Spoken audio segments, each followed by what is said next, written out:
এভাবে কাঁঠাল রান্না করলে ভাত, রুটি, পরোটার সাথে একদম জমে যায়। এমনকি পান্তা ভাতের সাথেও কিন্তু এটা অসম্ভব মজা লাগে। এভাবে যদি কাঁঠালটা রান্না করা যায়। আমি কিভাবে কাঁঠালটা রান্না করছি তোমরা প্রথম থেকে শেষ পর্যন্ত দেখবা, নাহলে বুঝতে পারবা না যে আমি কিভাবে কাঁঠালটা রান্না করছি। আমি কাঁঠালটা এই রান্নাটা কিন্তু কাঁঠালের ঘাটিও বলা যায় বা কাঁঠালের ভাজিও বলা যায়। আসসালামু আলাইকুম, হ্যালো বন্ধুরা, তোমরা কেমন আছো? আশা করি তোমরা ভালো আছো। আমি আলহামদুলিল্লাহ ভালো আছি। আমার শখের কিচেনে তোমাদের সবাইকে স্বাগতম। তাহলে রান্নাটা আমি কিভাবে করছি তোমরা প্রথম থেকে শেষ পর্যন্ত দেখবা, একটা লাইক দিয়ে কিন্তু দেখাটা শুরু করবা। আমি এখানে কাঁঠাল নিয়েছি, কাঁঠালের যে সারটা, শুধু সার নিয়েছি, কোনো মানে আর অবশিষ্ট কোনো গায়ের অংশ নিইনি। আর এখানে বিচিটা নিয়েছি আমি, সার আর বিচি নিয়েছি। এটা কিন্তু এঁচোড়ও বলে অনেক জায়গাতে। এবার আমি এটাকে পরিষ্কার করে আগে থেকে কিন্তু ধুয়ে রেখেছিলাম। এবার কড়াইয়ে দিয়ে দিলাম। আমি কিন্তু এই কাঁঠালটাকে আগে ভাপ দিয়ে নিব, মানে সিদ্ধ করে নেব একবারে। অনেক জায়গাতে কিন্তু এটা এঁচোড় নামেও চিনে, এঁচোড় বলেও ডাকে। আমরা কিন্তু কাঁঠালই বলি। এখানে কিছু পেঁয়াজ কুচি আর কাঁচামরিচ কুচি দিয়ে দিলাম, কারণ আমি এখানে শুকনা মরিচ ইউজ করব না। এবার এক বাটি মতো পানি দিয়ে দিলাম, তেজপাতা দিলাম 2টা, মাঝখান থেকে একটু ছিঁড়ে দিয়েছি। আর পরিমাণ মতো একটু হলুদ দিয়ে দিলাম, আর লবণ দিলাম এবার পরিমাণ মতো। দিয়ে এটা ভালোভাবে এখন নেড়ে দেবো আমি। আমি এখানে কোনো কিছুই অ্যাড করব না, কোনো মাছ অ্যাড করব না বা কিছুই করব না, শুধু কাঁঠালটাকে আমি রান্না করব।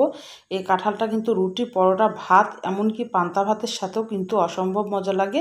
আমি যেভাবে রান্নাটা করব তোমরা সেভাবে যদি রান্নাটা তৈরি করতে পারো আমার রান্নাটা দেখে, তাহলে কিন্তু এই কাঁঠাল রান্নাটা কিন্তু অসাধারণ লাগবে। একবার যদি তৈরি করে পরিবারের লোককে দাও তাহলে কিন্তু বারবারই বলবে যে কি এইভাবেই রান্নাটা করে আমাদেরকে দাও, এতই সুস্বাদু হয়।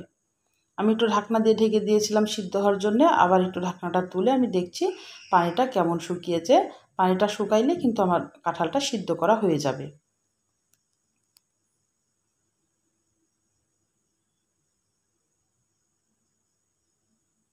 আর এই কাঁঠালটা রান্না করতে কিন্তু এরকম সার নিতে হবে। আর আমরা কিন্তু বেশি, আমাদের উত্তরবঙ্গের মানুষ কিন্তু আমরা কিন্তু বেশি এটা কিন্তু মানে সারটাই কিন্তু আমরা খাই। আমরা এই যে ভুয়া টোয়া বলে না, যেগুলো গায়ের উপরকার চামড়া টামড়া, আমরা কিন্তু এগুলো খুব কম খাই। আমরা সারটাকেই বেশি পছন্দ করি, যে আস্ত সার, সেই সারটাকে বা রোয়া বলে, আহ, এটাকেই কিন্তু আমরা বেশি খাই। আমাদেরকে এটাই বেশি ভালো লাগে খেতে। আমার কিন্তু পানি শুকিয়ে গেছে, আর কাঁঠালটাও কিন্তু আমার সিদ্ধ হয়ে গেছে। আমি একটা বাটিতে তুলে নিচ্ছি। আমি ওই কড়াইয়ে কিন্তু আমি তেল দেব। আমি পরিমাণ মতো তেল দিয়ে দিলাম। কড়াইটা একটু পরিষ্কার করে ধুয়ে নিয়ে এসেছি। দিয়ে এবার পরিমাণ মতো তেল দিয়ে দিলাম। এবার আমি এখানে কিছু মশলা অ্যাড করব। আদা বাটা দিলাম 1 চামচ, রসুন বাটা দিলাম 1 চামচ, আর জিরা বাটা দিলাম 1/2 চামচ। এটা তেলের উপরে দিয়েছি। এটা তেলের উপরেই কিন্তু এভাবে দিতে হবে, কোনো প্রকারের কিন্তু পানি ইউজ করা যাবে না এই মশলাটাতে। একটু লবণ ছিটিয়ে দিলে কিন্তু এটা ছিটকাবে না। আমি লবণটা আগে আগে যদি একটু লবণটা দিয়ে দাও তাহলে কিন্তু মশলা দেওয়ার পরে কিন্তু ছিটকাবে না। আমার আগে দেওয়া হয়েছিল না, এই কারণে আমি পরে দিলাম। এবার ধনিয়ার গুঁড়া দিলাম পরিমাণ মতো, মানে 1/2 চামচের মতো। আর গরম মশলার গুঁড়া দিলাম 1/2 চামচের মতো। দিয়ে এবার মশলাটাকে তেলের সঙ্গে এবার ভালোভাবে কিন্তু কষিয়ে নিতে হবে। এখানে কিন্তু কোনো পানি অ্যাড করব না, তেলের সাথেই কিন্তু মশলাটা কষিয়ে নিব। এখন দেখো মশলাটা একটু লক্ষ্য করো তোমরা, বেশি কিন্তু বুদবুদ করছিল।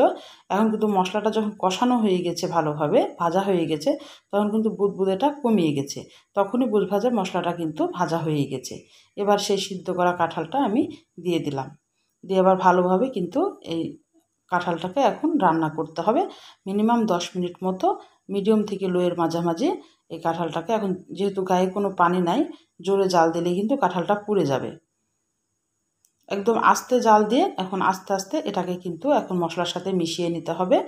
দিয়ে এটা একদম ভেজে নিতে হবে। এটা কাঁঠাল ভাজিও বলা যায় বা কাঁঠালের ঘন্টও বলা যায়। আমি কিন্তু একটু আস্তে আস্তে অত রাখবো না, আমি ছুরি দিয়ে কিন্তু এটা একটু ভেঙে দেব। এটা নাড়তে নাড়তেই কিন্তু ভাঙা হয়ে যাবে।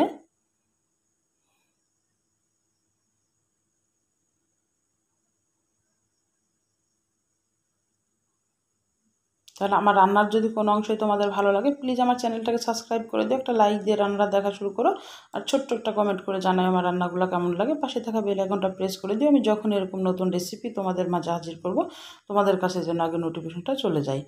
তোমাদের একটা লাইক একটা কমেন্ট আমাকে অনেক উৎসাহ করে, আর বেশি করে শেয়ার করে দিও বন্ধুদের মাঝে। আমি কিন্তু মাঝখানে কথা বলার মাঝখানে কিন্তু আমি একটু জিরার গুঁড়া দিয়েছিলাম, আর একটু লবণ লাগবে তাই আমি লবণটা দিয়েছিলাম।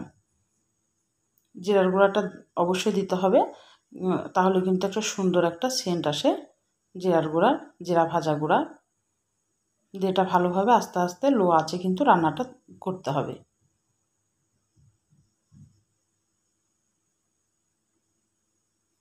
এটা রুটি পরোটার সাথে অসম্ভব মজা লাগে। একবার তৈরি করে তোমরা রুটি দিয়ে পরোটা দিয়ে এটা খেতে পারো, সব দিয়ে ভালো লাগে, কিন্তু রুটি পরোটার সাথে খুবই বেশি যায় এটা। আমি একদম গ্যারেন্টি দিয়ে বলছি, তোমরা একবার আমি যে প্রসেসিংয়ে রান্নাটা করলাম সেভাবে কিন্তু রান্নাটা তৈরি করতে পারো। আলাদা একটা ঘ্রাণ একটা সেন্ট আসে এই কাঁঠালটা রান্না করলে।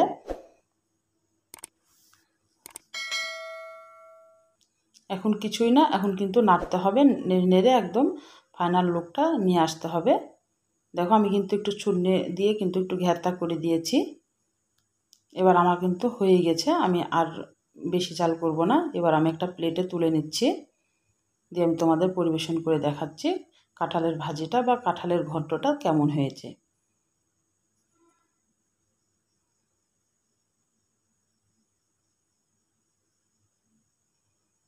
দেখেই বুঝতে পারছো কত সুন্দর হয়েছে। দেখো সিদ্ধ হয়ে গেছে কিন্তু একদম সুন্দর হয়ে আছে। তাহলে আজকের মতো বিদায় নিচ্ছি, তোমরা সুস্থ থাকবা, ভালো থাকবা, আবার কোনো নতুন রেসিপির সাথে হাজির হব।